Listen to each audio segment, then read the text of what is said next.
Ayan guys, tapos na yung maghapon nating trabaho. Kainan muna.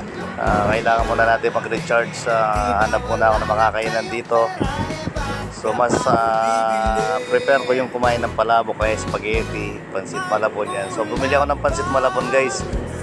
Murang-mura lang dito guys, kaya dito ako palaging kumakain bago umuwi guys. Ayan, kompletos regados yan. Tara kain tayo guys.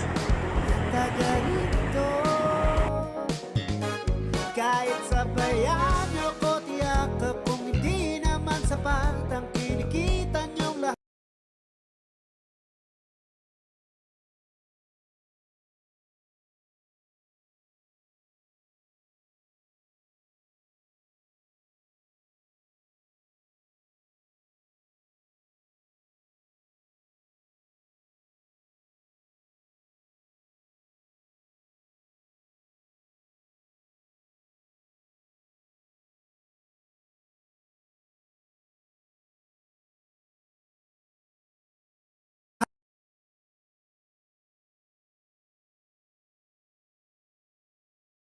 Na ang kape, ang hirap lang hindi ka nakikinig. Di ba wala na kayong pera, ba't ka pa bumibili? Ang kapal talaga ng mukha